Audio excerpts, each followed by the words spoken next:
আল্লাহ সুবহানাহু ওয়া তাআলার দরবারে আমরা যে হাজির হব, আল্লাহ আমাদের বিচার করবেন কি পদ্ধতিতে, মানে আল্লাহর বিচার ব্যবস্থাটা কেমন হবে।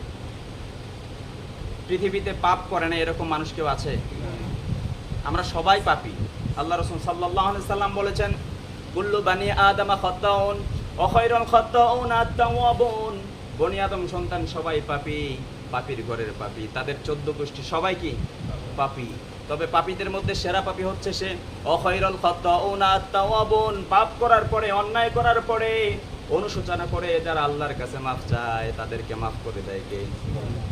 আল্লাহ তাদেরকে ভালোবাসে। আর আল্লাহ রাসূল তাদেরকে সেরা পাপী বলেছে, মানে ভুল করে ফেলেছে, মাফ চাওয়ার জায়গা আল্লাহ, নাকি দুনিয়ার কেউ আছে?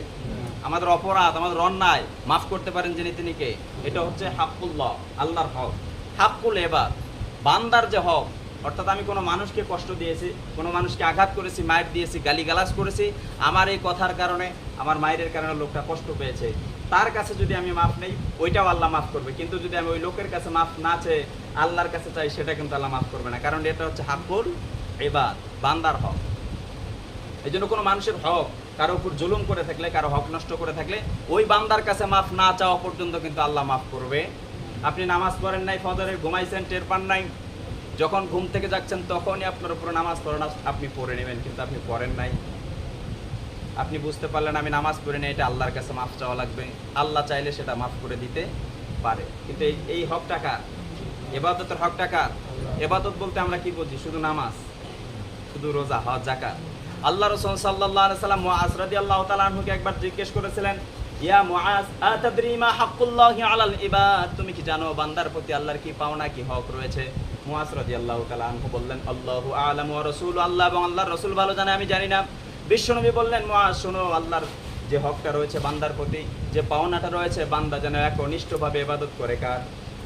তার ইবাদত কেন্দ্রিক কোনো কিছুকে শরীক স্থাপন করা যাবে। আমাদের ইবাদতে হাজারো ভেজাল কিন্তু আছে।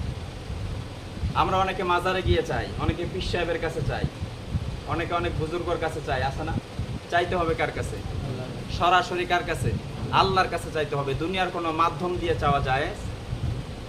ওসিলা শব্দের অর্থ হচ্ছে নেক কাজ করা, নেক আমল করা। বনি ইসরায়েলের হয়তো ওই যে 3 জন যুবকের ঘটনা আপনারা অনেকেই শুনেছেন, যে পাহাড়ের গুহায় আশ্রয় নিয়েছিল বন্যার কবলে, বৃষ্টির কবলে পড়ে। সেই গুহাতে একটা বড় পাথর আটকে গিয়েছিল। তারা সেখানে দুনিয়ার কোনো মানুষের উসিলা দিয়ে কিন্তু আল্লাহর কাছে মাফ চেয়ে সেখান থেকে পার পায় নাই। সেখানে তাদের নেক আমল দিয়ে আল্লাহর কাছে দোয়া করেছিল। তারা 3 জনে চেষ্টা করেছিল যে গুহা থেকে পাথরটা সরিয়ে দেই, কিন্তু তারা 3 জনে সর্বোচ্চ চেষ্টা করার পরে এক চুল পরিমাণও পাথরটা সরাতে পারে। তাদের জীবনের যে ভালো ভালো কাজ ছিল এগুলো দিয়ে উসিলা করে আল্লাহর কাছে দোয়া করেছিল, আর আল্লাহ তাদের 3 জনের দোয়া কবুল করে পাথর সরিয়ে দিয়েছে। বলেন সুবহানাল্লাহ। তা আমাদের উসিলা থাকবে কে? আল্লাহ। আল্লাহর কাছে আমরা উসিলা করব নেক কাজ করে, নেক আমল করে। আপনি বিপদে পড়েছেন, নামাজে দাঁড়িয়ে যান, 2 রাকাত নামাজ পড়ে সালাতুল হাজত আল্লাহর কাছে আপনি চান, মুহূর্তের মধ্যে আপনার চাওয়াগুলো পূরণ করে দিতে পারেন কে? আপনার যত চাওয়া আছে সব চাওয়া পূরণ করে দিতে পারে কে? আল্লাহর ভান্ডারে কি কোনো কমতি আছে? দুনিয়ার মানুষের মধ্যে কমতি আছে না নাই? আছে। এই জন্য আল্লাহ বলছে, আনতুমুল গনি ওয়া আনতুমুল ফুকরা, তোমরা সবাই ফকিরের গোষ্ঠী, দেওয়ার মালিক কে? আল্লাহ। আমরা সবাই ফকির, দেওয়ার মালিক কে? এই জন্য সব সময় চাবো আমরা কার কাছে? আল্লাহর কাছে। সে আল্লাহর আদালতে আমাদের যে আল্লাহ বিচার কার্যক্রম করবেন কিভাবে? আল্লাহ রাসূল সাল্লাল্লাহু আলাইহি সাল্লাম বলেছেন, ওমান নুকিশা উযযিবা, আল্লাহ রাব্বুল আলামিন যার কাছে হিসাব চাবে, উযযিবা, তাকে শাস্তি দিবে, সে আল্লাহর শাস্তি থেকে বাঁচতে পারবে। আমরা কি আল্লাহর কাছে হিসাব চাই যে আল্লাহ আমাদের হিসাব করুক? রোজ হাসরে আল্লাহ আমার করোনা বিচার, আল্লাহ করোনা বিচার, বিচার চাহি না তবু দয়া চাই, এ গুনাহগার, আল্লাহ করোনা বিচার। বলেন আমিন। আল্লাহ যদি বিচার করে বাঁচার কোনো অপশন আমাদের কারো থাকবে? তো যদি আল্লাহ দয়া করে মায়া করে আমাদেরকে মাফ করে দেয়, এর চেয়ে বড় পাওনা সেদিন আর কিছুই হতে পারে। কারণ আল্লাহ যেদিন হিসাব চাবে বান্দার কাছে, প্রথম হিসাবটা করার জন্য বান্দাকে আল্লাহ রাব্বুল আলামিন সর্বপ্রথম বলবে, তোমার হিসাবটা তুমি নিজে করো, হিসাব করে দেখো তুমি জান্নাতি না জাহান্নামী, এটা ফয়সালা করার জন্য নিজেই যথেষ্ট। এখন বলেন, আপনাকে যদি বলা হয় যে তুমি সাবালক থেকে নিয়ে মৃত্যু পর্যন্ত যা করছো হিসাব দাও, পারবেন? আমি যদি আপনাদেরকে জিজ্ঞেস করেছি গত জুমায় আপনারা 3 বেলা কি দিয়ে ভাত খাইছেন, আর কয়জন মানুষের সাথে কথা বলছেন, আর কি কি কথা বলছেন, 10 মিনিটের মধ্যে হিসাব করে দেন। পারবেন কয়জনে? এই 1 সপ্তাহের হিসাবটা আপনি 10 মিনিটের মধ্যে পারবেন না। কি খাইছেন, কয়জনের সাথে কথা বলছেন, কি বলছেন, 10 মিনিটে আপনি যদি মনে হয় যে 1 ঘন্টা সময় দিয়ে তাও পারা যাবে না। যাবে কি?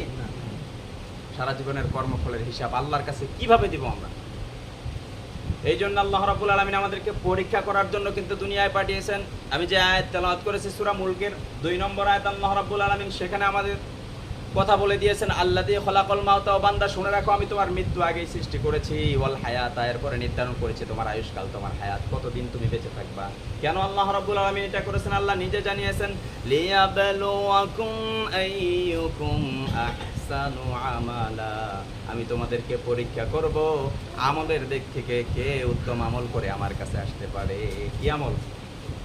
আল্লাহ যদি এখানে বলতো আকসারু আমালা, কে বেশি আমল করে আসতে পারে, তাহলে কিন্তু ভিন্ন কথা ছিল। আমল বেশির দরকার নাই, উত্তম আমল করতে বলেছেন কে? আল্লাহ রাসূল সাল্লাল্লাহু আলাইহি সাল্লাম বলেছেন, আখলিস দীনাকা ইয়াকফিকাল আমালুল কলিল, তোমার ঈমান যদি খাঁটি থাকে, মজবুত থাকে, অল্প আমলেই তোমার নাজাতের জন্য যথেষ্ট করে দিবেন কে? আমাদের তো ঈমান সকালে আসে বিকালে যায়। অল্প আমল করতে গিয়ে হাজার আমল করেও আমরা পার পাই না। অল্প আমলে কিভাবে জান্নাতে যাব? কারণ আমাদের ঈমান সকালে আমাদের ঈমান আছে, বিকালে নাই। এরকম বেশিরভাগ সময়ই আমরা ঈমান হারা হয়ে যাই, আল্লাহর সাথে ঠাট্টা বিদ্রূপ করে ফেলি। কখন যে কিভাবে ঈমান চলে যায় আমরা টেরও কিন্তু পাই না। এই যে এখন বৃষ্টি হচ্ছে, আল্লাহ শুধু আমাদেরকেই দেখে আর দেখে না, বৃষ্টি এইসব পচাই দিল, এইগুলো সেগুলো, মানে আমরা আল্লাহর দোষ ধরি। আসলে না এরকম অনেক সময়? আবার বৃষ্টি নাই তখনও আল্লাহর দোষ ধরি, কিন্তু আল্লাহর কাছে কখনো চাই না, দোয়া করি না যে আল্লাহ বৃষ্টি দাও। এটা কখনো আমরা করি না, কিন্তু আমরা আল্লাহর দোষ ধরি বেশিরভাগ। ঈমান চলে যায় তখন। আবার কিন্তু আমরা ঈমান নতুন করে আর আনয়ন করি না, করি কি? এই যে আমাদের অনেক দোষ, এই ত্রুটি কিভাবে আমাদের অল্প আমলে নাজাতের জন্য যথেষ্ট হবে? তা আল্লাহর কাছে কিভাবে আমরা এই আমলগুলোর হিসাব দিব? পারবো হিসাব দিতে? আল্লাহ রাব্বুল আলামিন যেদিন